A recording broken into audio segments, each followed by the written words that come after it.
For our next presentation of the morning, I would like to introduce Bekah Bischoff. Bekah Bischoff serves as an educational and development coordinator for the Mama's Voices Coalition, assisting patients and family members going through online training to prepare them for working with individual providers or organizations on maternal health process improvement. Bekah also works with healthcare providers, hospitals, medical facilities, perinatal quality collaboratives, and other quality improvement partners to assist them on how to best integrate those with lived experiences into their QI work. She enjoys using her years of professional experience in education to help teach women how to effectively share their stories, to implement change through the Mama's Voices lived experience integration framework, and brings all parties to the table together to improve maternal health outcomes. Following her own near-death experience and postpartum recovery with the birth of her second child due to severe preeclampsia and HELLP syndrome, Bekah is passionate about helping moms identify and heal from their traumatic birth experiences. She recognizes the importance of sitting beside each hurting mother in isolation that comes with pregnancy trauma. Her work centers on helping empower these women to transform their pain to purpose. In 2018, she collaborated with the Association of Women's Health, Obstetric and Neonatal Nurses, or AWON, for legislative policy work, where she learned how much she loved meeting with policymakers to advocate for maternal health legislation and to ensure mothers are given a seat at the table. She specializes in storytelling for advocacy. She calls Louisville, Kentucky her home, where she lives with her husband, Joseph, her 2 elementary-aged children, and 2 adopted babies who have taught her the capacity of love our hearts are able to hold is immeasurable. Welcome, Ms. Bischoff. Good morning, thank you. Does someone have my slides?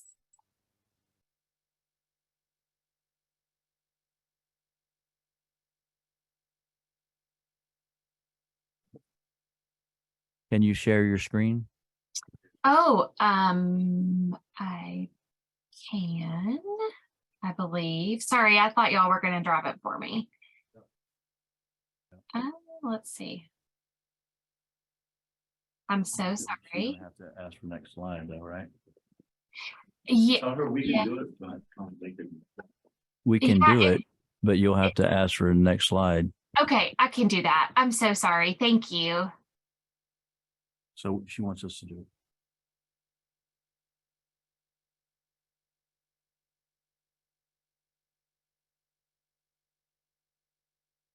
Thank you, everybody, for your patience while they're getting that set up. Like Melissa said, my name is Bekah. I live in Louisville, Kentucky, and I work for Mama's Voices, which is a coalition of patient advocacy organizations that work together to integrate the lived experience into quality improvement measures. And I'm just really excited and happy to be here with you today. Quit, what do you mean? There we go. We got it now. Thank you, guys. I appreciate it. Yep. The computer that I'm on doesn't like to screen share as much, so I appreciate. So and you can go on. Slides.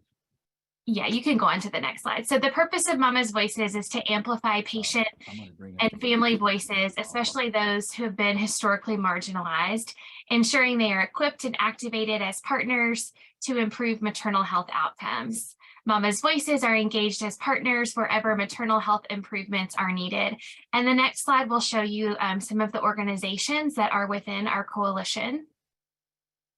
So Mama's Voices started in 2018, really as the place to bring all of those patient advocacy organizations together to become that representative voice for maternal mortality and morbidity. And that's what Mama's Voices stands for, the Maternal Mortality and Morbidity Advocates.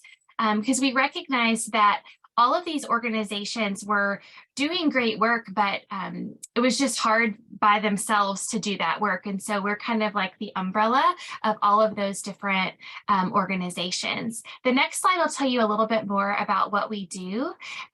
We train and certify patient family partners. And so you'll hear me refer to them as PFPs. We cultivate relationships with major societies and stakeholders. We identify and negotiate opportunities for patient representation. We foster meaningful collaboration by matching our trained patients, those PFPs, with research opportunities, media opportunities, and speaking engagements, and then quality improvement projects, which I'll talk about here in just a few minutes. The next slide is our objectives for today. We're going to describe the difference in hearing and listening. Going to illustrate the importance of equipping patients to be their own advocates. Describe the benefits of having the lived experience integrated into quality improvement activities, and then discuss various ways for you to become a champion at your facility and beyond. And you can go to the next slide. So we're going to talk really quickly about hearing versus listening, and is there a difference? So if I don't know, I can't really see it much on my screen, but if you're able to like give a thumbs up or put something in the chat, if you've ever halfway listened to something, or maybe it's just me, I feel like, especially with the COVID pandemic, we have all just grown so accustomed to kind of halfway listening to things and halfway being present, so much that it's kind of considered the norm to watch a show while checking emails and talking to a friend and texting somebody. I know for myself, I have a 12-year-old, a 10-year-old, and then I have two adopted that are 3.5 and 2.5. And I feel like when I'm in carpool, I might be on a call and texting a friend while trying to order dinner. And I had an experience the other day. My oldest was saying something to me, and I don't know, like an hour or so later, I asked her about it, and she was like, "Mommy, I already told you, you didn't hear me." And I thought, oh my goodness, this is what I talk about. Like, you have to be present and you have to listen, because there is a difference between hearing and listening, and it's very applicable in the work that you do each day. You can go to the next slide.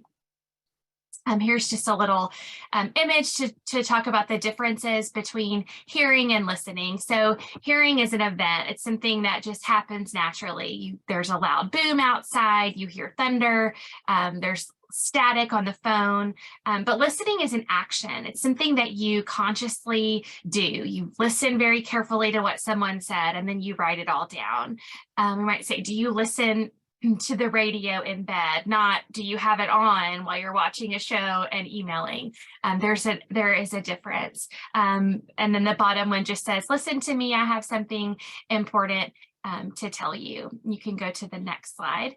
If we were in person, I would probably be your least favorite person, because I love team building and I love connecting. As Melissa, when she introduced me, said, I used to be a kindergarten teacher. And so I love being able to play games and get to build the team. But I just wanted to kind of highlight what this exercise would look like if we were in person. So the picture on the right is an exercise that I do. So if I'm in person, I would have partnered you with, I would have given you a partner, and one of you would have had this sheet of paper, and the other partner would have had a blank sheet of paper.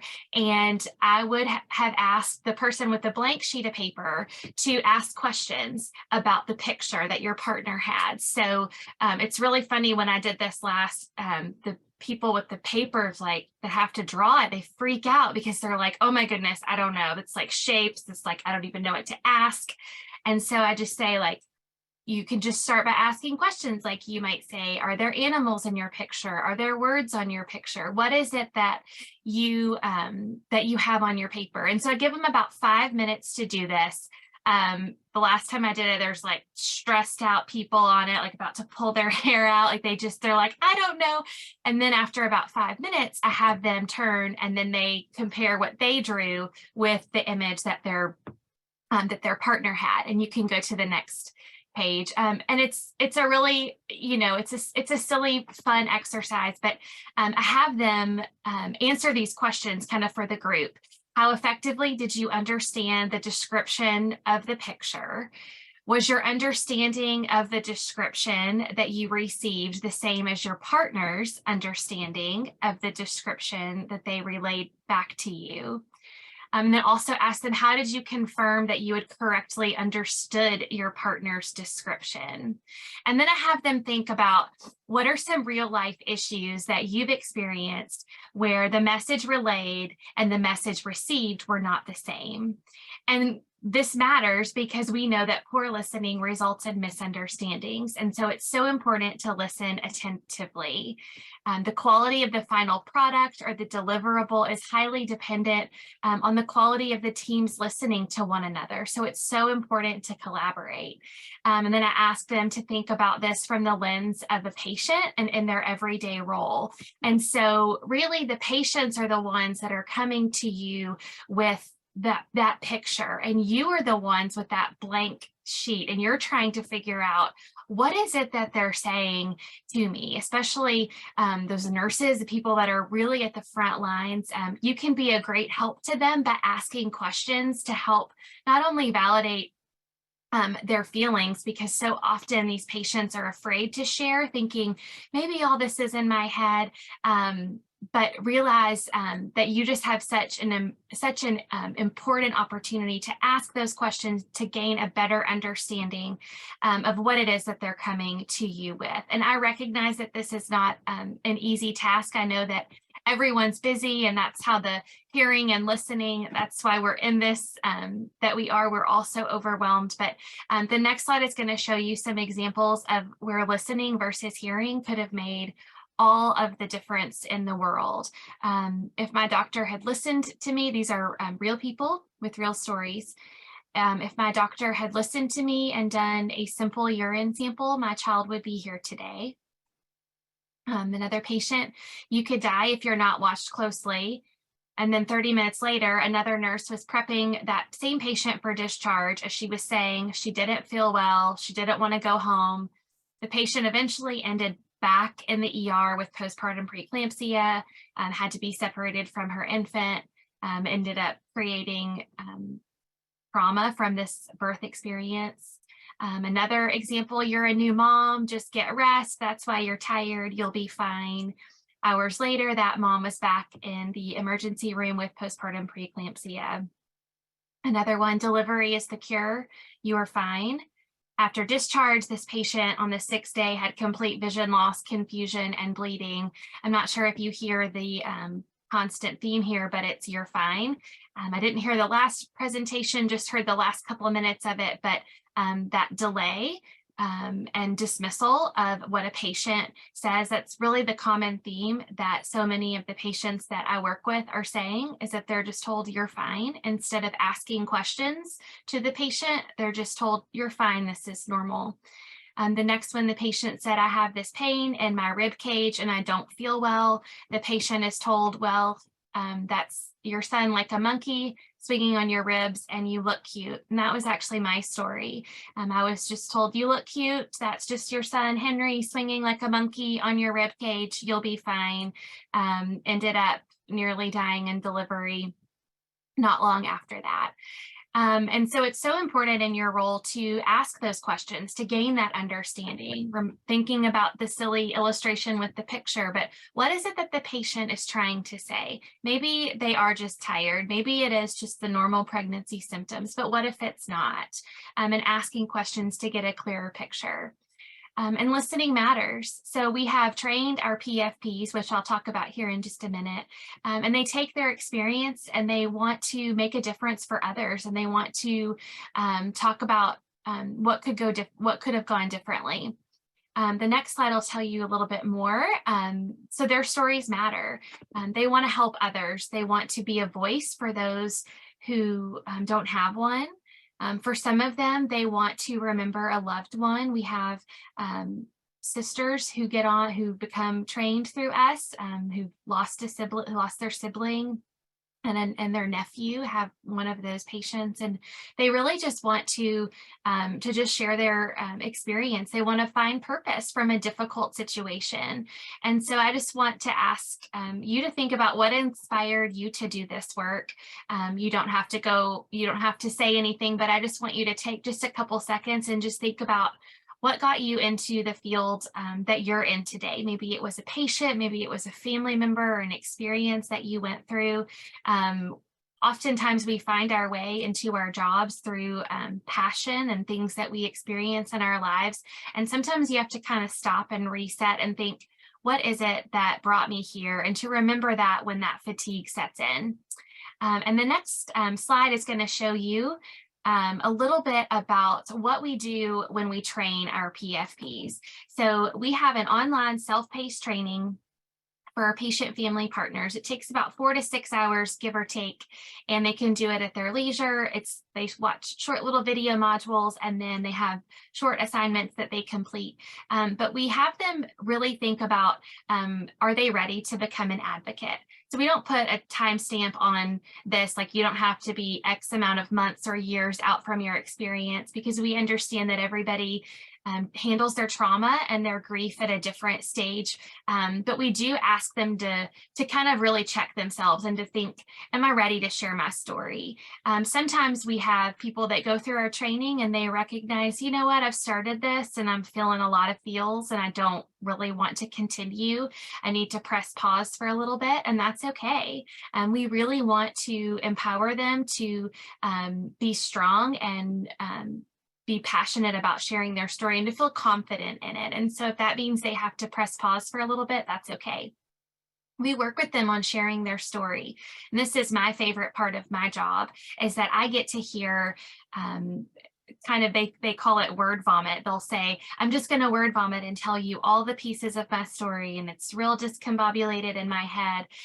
But I get to hear, I just write down notes, and I can hear kind of the highlighted key messages that they're continuously saying that they don't really recognize that they're saying.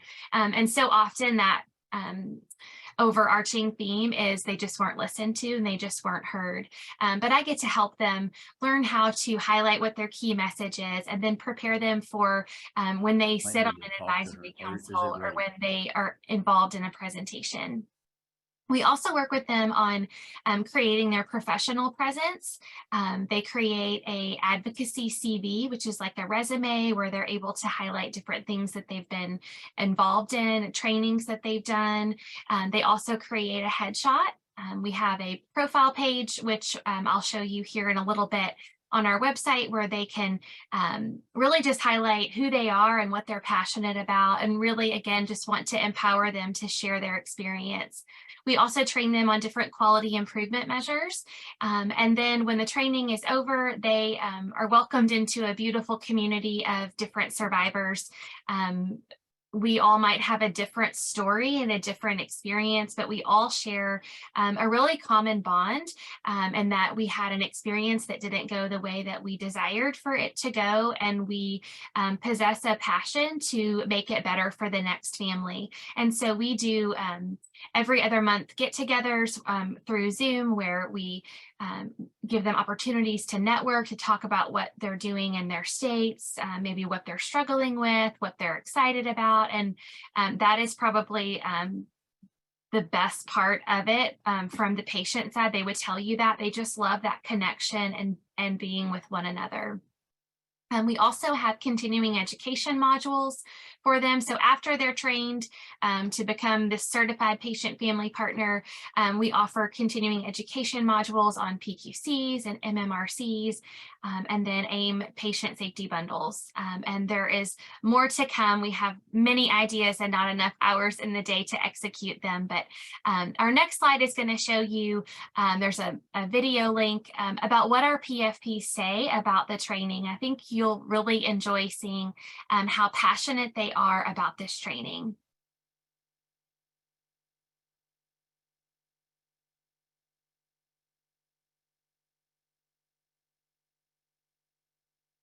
I wanted to be a patient family partner because I realized that I have a story to tell. And I wanted to use my story to help highlight some of the problems in the healthcare and mental health care system, especially for Black women, in hopes that my story could help save other moms from having to suffer the way that I did.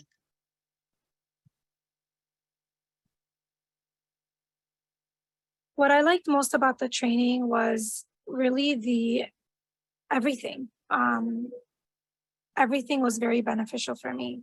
It helped me gain so much confidence in sharing my story, and not just to be able to share my story anywhere. I was able to kind of build confidence in speaking and educating physicians. You know, I had a background with educating physicians, but not something very, very personal.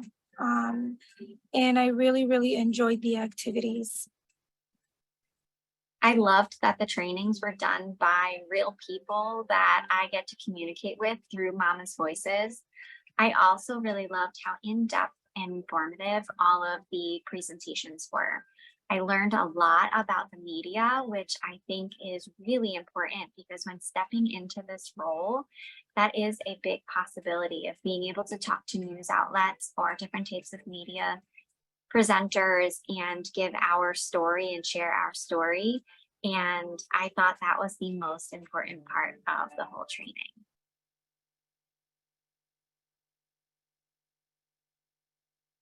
Using my mom voice allows me to be inspired.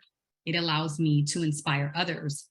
And it feels like I have a super mom cape on, that I'm helping to serve my community, helping to serve others.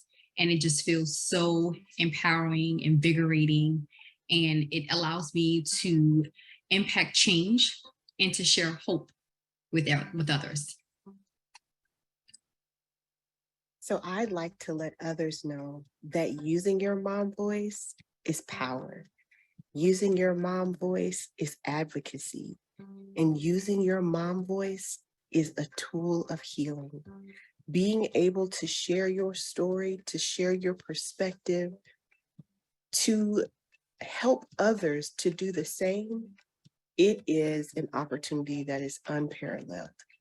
Anytime you get a chance, share your story because it matters. It matters to other mamas. It matters to groups and advocacy agencies who are trying to mitigate negative birth outcomes. Your story matters. So never be afraid to use your mom voice. Always speak up and invite a friend to do the same.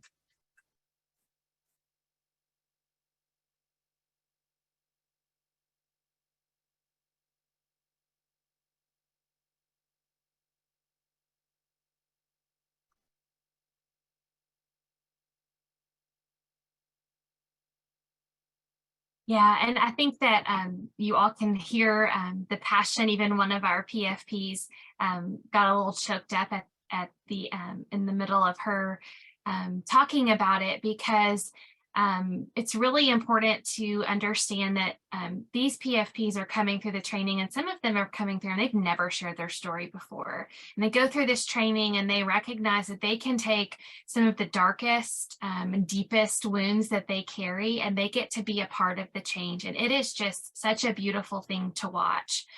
So Mama's Voices patient engagement philosophy. Patient engagement is not a new idea.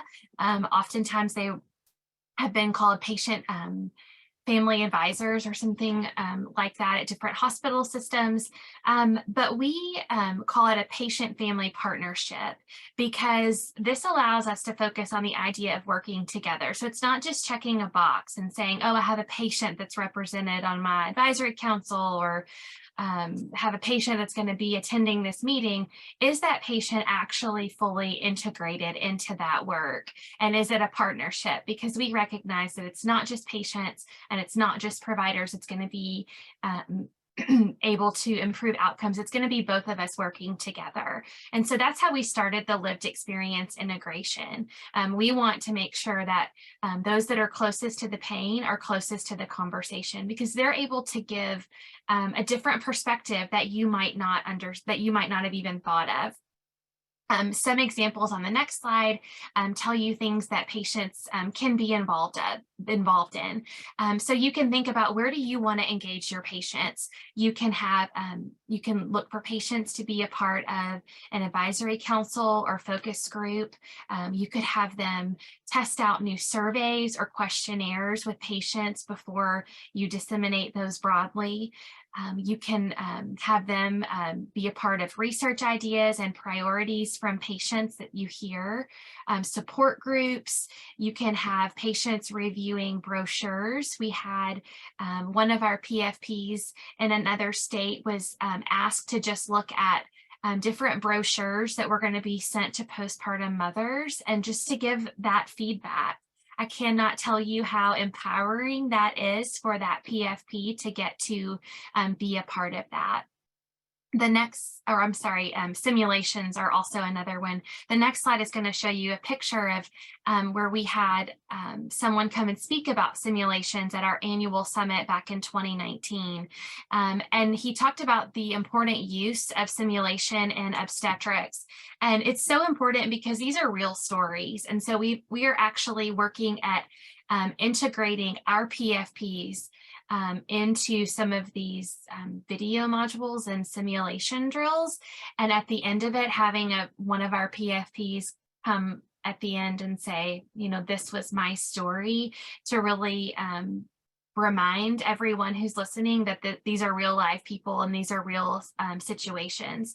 It provides freedom to learn and grow from mistakes, to implement these simulation drills. And it's also important to just ensure that you're not just checking the box and thinking that you know everything, that sometimes patients are coming to you and they don't look the part. I know with my own experience, I had really, really low blood pressure. So when I was 135/95, that was really catastrophic for me, but a textbook wouldn't have told you that. And so some of the simulation drills are really highlighting some of those patients that come that have stories that don't necessarily follow a textbook. The next page will show you, or the next slide will show you our lived experience integration faculty. One of the ways that we integrated our PFPs was through our 8-week cohort with different PQC hospital systems who were all at a different place.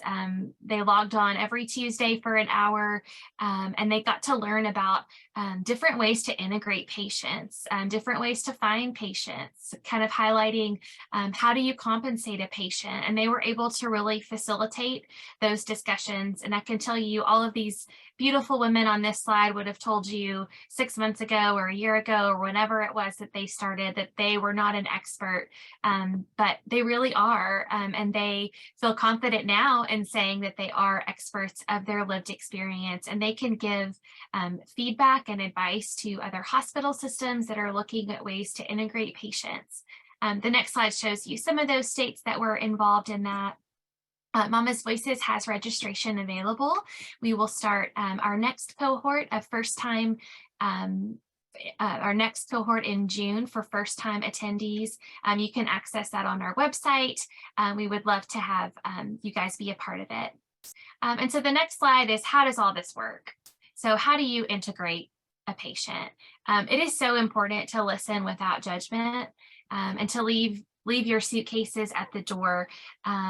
For example, we have a patient who she represents the SUD, and she has shared some experiences prior to coming to us of where there was a lot of bias with her experience, and didn't really care to hear much about her story, her experience when she was integrated into a different engagement. And it's just really important to understand that when a patient is integrated into your work, whether or not they're speaking one time at an event, or if they're part of an ongoing committee and process that you have in place, that they are coming to you with trauma. And it is taking an immense amount of bravery and courage to relive their story and their trauma, really. And it's just so important to acknowledge that. Compensation is a topic that comes up a lot in this. There's a lot of, budget issues, and people don't know how much do we pay a patient, what do we do? And sometimes people will say things like, oh, it's just 15 minutes, it's not that big of a deal. But recognizing that that patient might have had to take off work, had to find childcare, and not to mention that they are having to unpack their story. Maybe they had to make slides, maybe they didn't, but still they have to relive that trauma. And so to really have compassion for the patient that is in your quality improvement work. Another really important thing to work on is to not focusing on the medical jargon. So we do not create or we do not educate our PFPs to be all cookie cutters. So not all of them are going to be ones that are going to be speaking very eloquently and get all of the medical jargon correct. We had on our last community of learning cohort, we had one of the states actually broke down in tears, one of the representatives, because a patient had been involved in her facility at her PQC, and the patient was basically made fun of. And this program manager for the PQC was just heartbroken that the patient was basically made fun of because she didn't get all of her story right. And that is not something that we ever want our patients to feel when they are getting involved in their work. So maybe they don't say it right, maybe they get some of the medical jargon incorrect, but to recognize that these people are really coming with such baggage to the table, and to possess an open mind. It's also important to understand in your profession that what you might see as, this was a fine delivery, I did an emergency cesarean, I got the baby out, everything is fantastic. The patient might view that from a completely different lens. The patient might see that as the most traumatic day of her life because it went a different way that she desired for it to go. And grief is the loss of all the things the PFP wanted it to be. This is something that I often hear as I'm working with our PFPs throughout the training. They might start to open up about something else and say, you know what, now I recognize that I can't have other children, or it's a decision that I've made with my spouse that we're not going to expand our family because of all of the fear of everything that they experienced before. And so I have this image of this, beach ball in the water, that it represents the grief that these PFPs are coming to. They can try to pop it back down in the water, but it comes back up. And so when they are integrated into your QI work, it's just so important to be compassionate towards them. And you can go to the next slide. So you might be asking, how can I help my patients in my day-to-day practice to share personal stories and to build trust and a connection? We know that most genuinely care about their patients.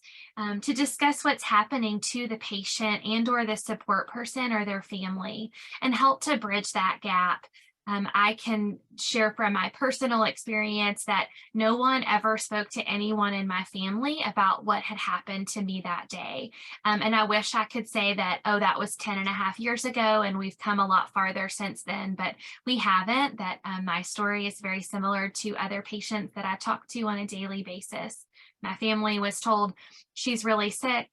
No one mentioned why the lights were out, why I was on my left side, why I could not have visitors, why days later my parents were told they had to leave my room. There's just there's no reason to not communicate with a support person or family. It really you can't assume that that they just understand that it's serious and there's nothing that you can do about it. Everyone in that situation is likely overwhelmed, and you can't imagine the good that it would do to just say, hey, you know what, here's the things that are happening right now. It's going to be okay. To just educate. Also to educate about, for example, postpartum preeclampsia, how to check a blood pressure. We know that a lot of preeclampsia can happen in the postpartum period. And so these mothers and their families are going home and they're overwhelmed. They've just had this baby and maybe they had a perfect textbook delivery. And you're going through, here's some things to look for. If you had said to them, or if you could say to them, you know what, if you go to the emergency room because you're having XYZ and you don't feel like you're heard, continue to seek until someone listens to you.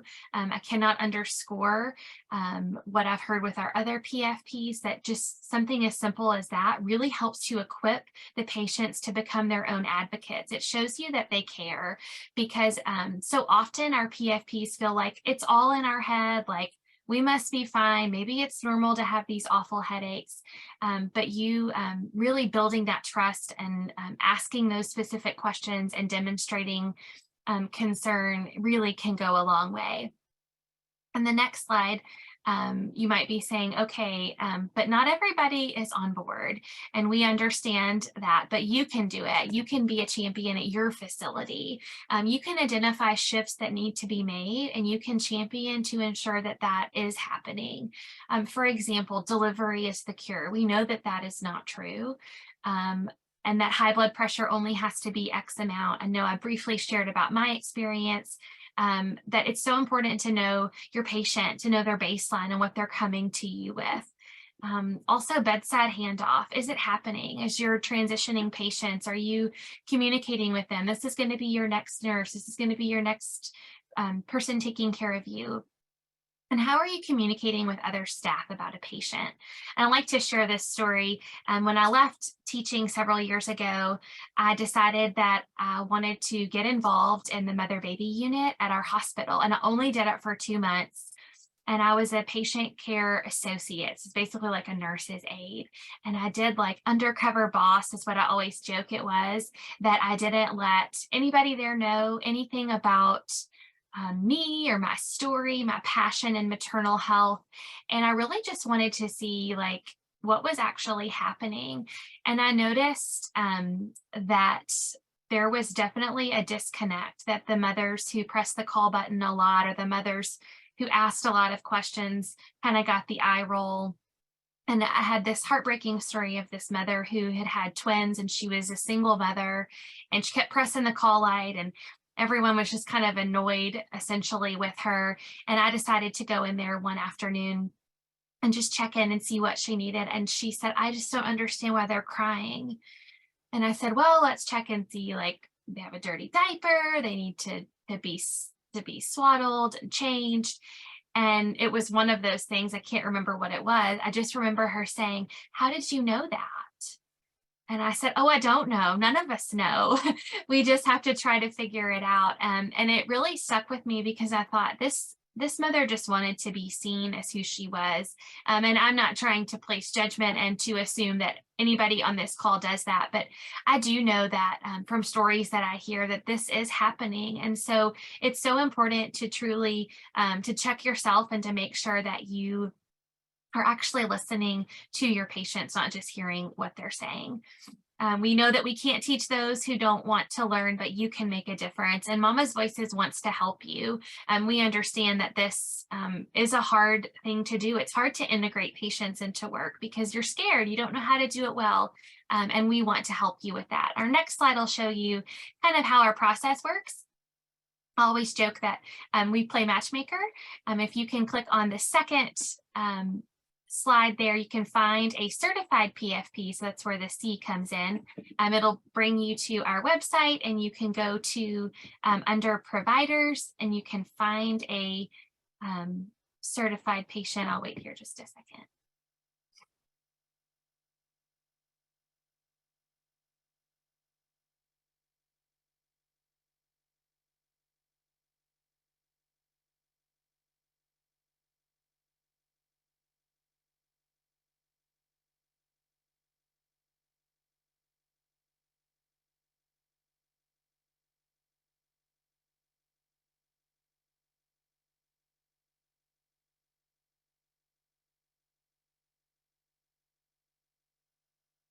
So if you go over to for providers, and underneath there, you can click on find a certified PFP, and it will show you all the, and scroll down, you can see all the different certified patient family partners that we have across the United States, which is really, really exciting. You can see each person has their picture. They have a little blurb about who they are, what conditions that they have. And so we have 104, and we're still growing, and we've only been around with this training for about 1.5 years. And so it's really, really exciting to see how this program has grown and how each of these women represent a story of a life that's been changed. Additionally, under for providers, if you click there, you can see our, or maybe it's not there, it's our, oh, I'm sorry, our impact. And under reports,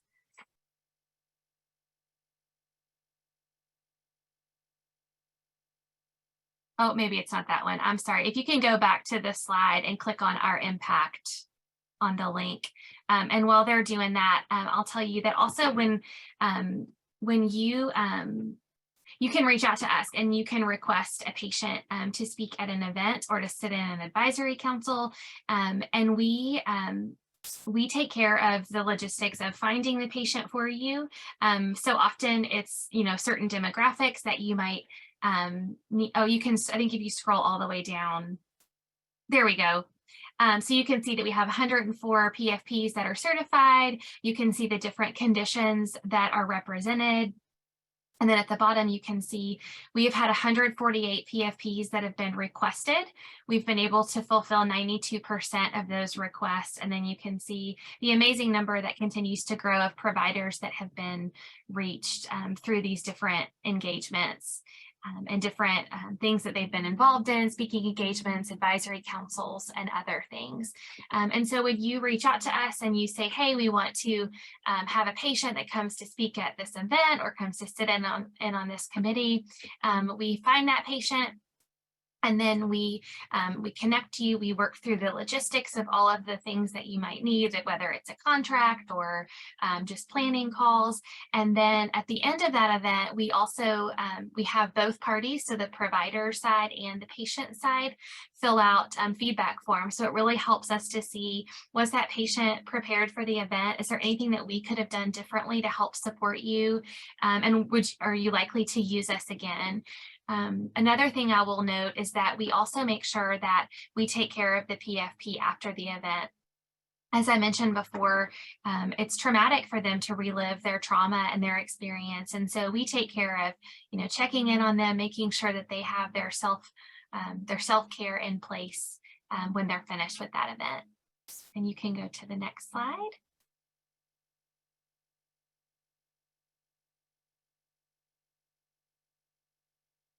And so Mama's Voices is here to help you. We can train your patient family partners. So if you say, you know what, I have those with lived experience who I would love to get plugged into this, we would love to train them.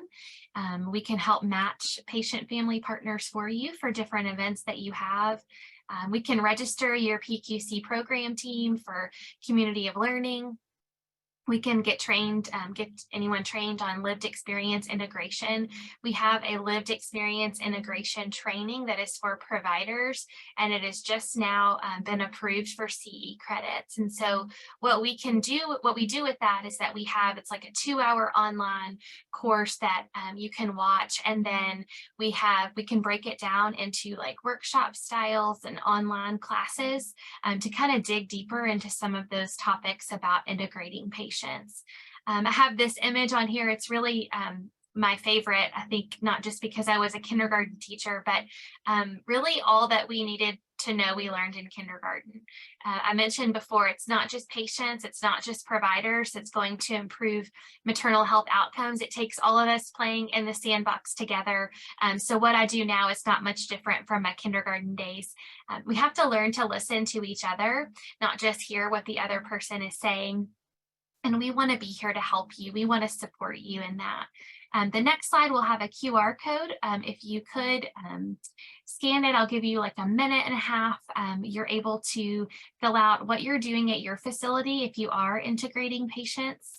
Or if you're not, it's okay. It just really kind of gives you a baseline of where you are so that we can help you see where you might need to go. So I'll give you about a minute and a half to do that.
And as you're finishing up, it looks like they have my last slide on there, which is a video. And it's just a a warning, it's a really heavy video to watch, but it just highlights the importance of the work that you do and the maternal mortality crisis that we are in today. And so whenever you're ready, you can click it.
And I think I'm hearing, or I'm getting notes that there's no sound. I think the AV team is working on that. I agree. I'm also not hearing sound.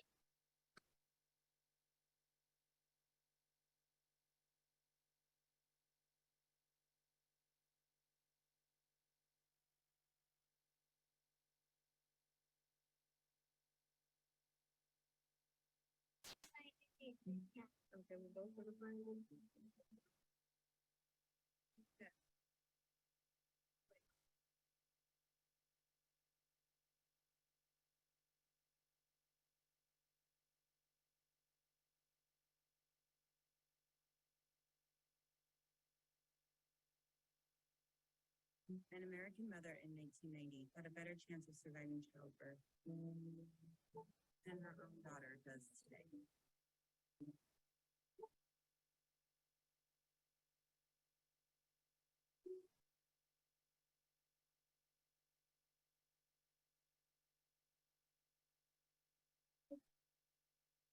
Help us make maternal mortality a thing of the past.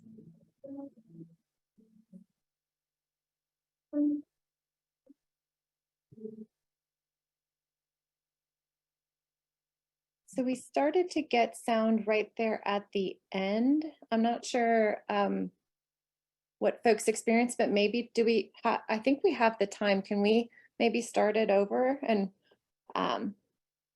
watch it and get the whole experience? Venetia, you did good.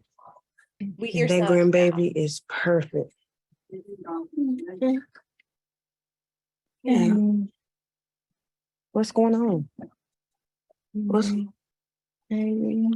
wrong? Can you get nasal K on her, please, for me? Venetia, let's get a second IV started. Just keep breathing, okay, honey? Venetia, get the ambulance bag. I'm gonna start compression. I'm not seeing video, but I am hearing some sound. Maybe while we're figuring out well, maybe you have it, maybe you have it. Venetia, you did good. And Okay. that grandbaby is Okay. perfect. Got it. Thank you. Yeah. What's going on? What's wrong? Can you get nasal K on her, please, for me? Venetia, let's get a second IV started. Just keep breathing, okay, honey? Venetia, get the ambulance bag. I'm gonna start compression. Okay. Almost there. How you doing, baby? This baby is coming. I don't know, like twins or triplets. bunch of kids want that. No, not a bunch, but no. Hey, nurse. I was.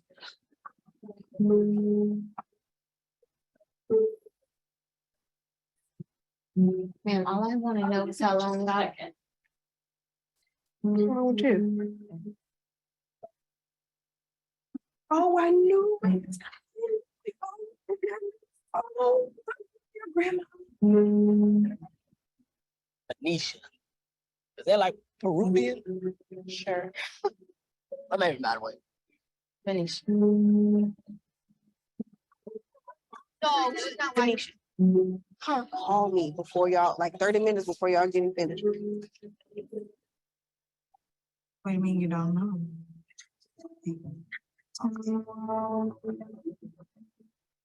What about we find Seashells? seafood you can cook? You want me to find it in the food? Then we're both finding it this time. Okay, we're both gonna find.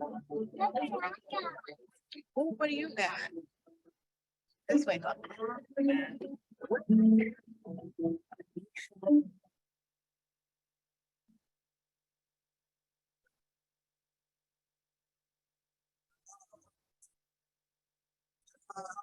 An American mother in 1990 had a better chance of surviving childbirth than her own daughter does today.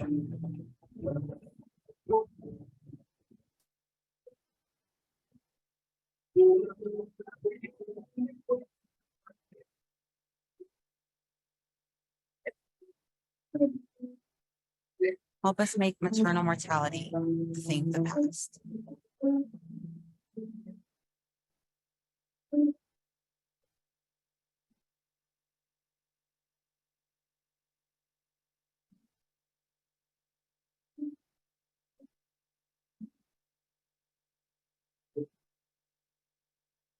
Thank you for that.